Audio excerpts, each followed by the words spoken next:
This is my intro video for AEP 855. A little bit about me. My name is Eric Kurentz. I'm a sixth grade teacher.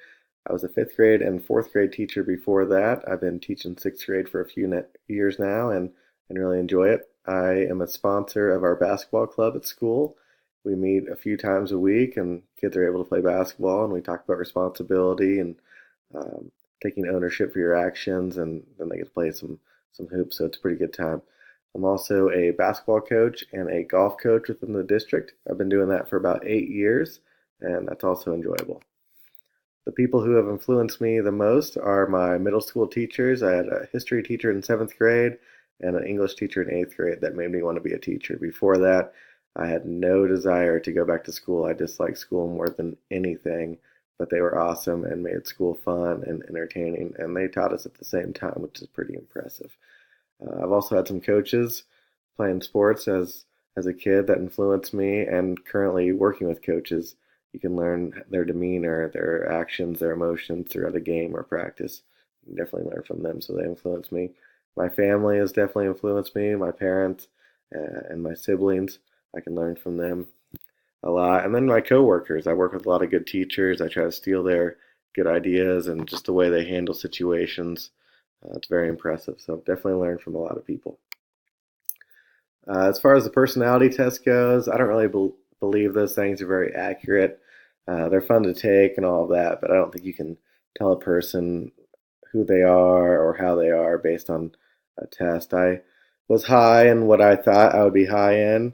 As far as an extrovert, I like to talk to people. I like to be around people. I don't like to be alone very often. I think it's quite boring.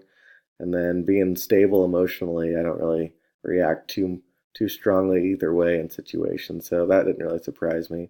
And scoring low in intellect or imagination, I could see that coming. No one's ever accused me of being an intellect, and my imagination is not very good either. I'm not very artistic, and I struggle with imagining things. So it didn't really surprise me, but at the same time, I I don't think those tests are very accurate. You can't really tell a person from a test.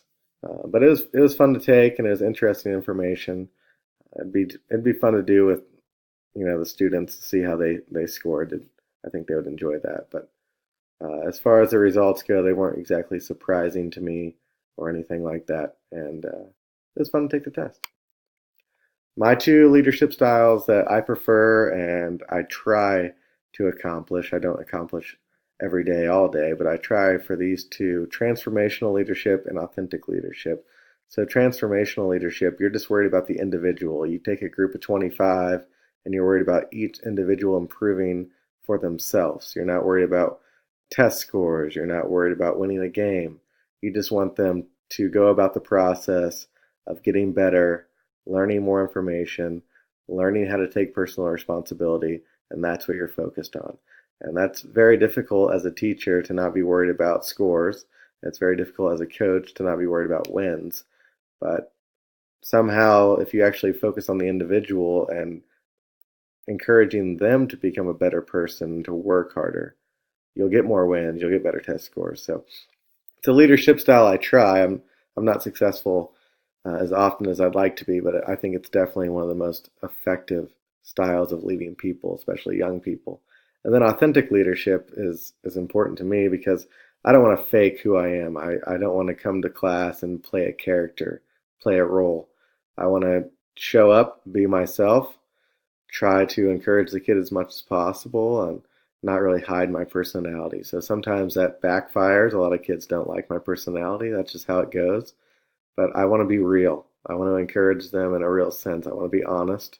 I think honesty is lost among schools now. A lot of teachers are telling the kids they're great at things they're not great at, just so they can feel good. That's that's lying. Actually, if you tell them they're not good at something, it promotes hard work and they want to get better. I think authentic leadership is really important. And at the same time, they know you're not being untruthful when you tell them they're good at something because they trust you. Kids know what they're good at, kids know what they're bad at. And if you're authentic within your personality and who you are, I think kids really respect that and definitely try to follow someone more than someone who's faking it and pretending to like them or pretending to tell them they're great at things. So those are the two leadership styles that I really, really like.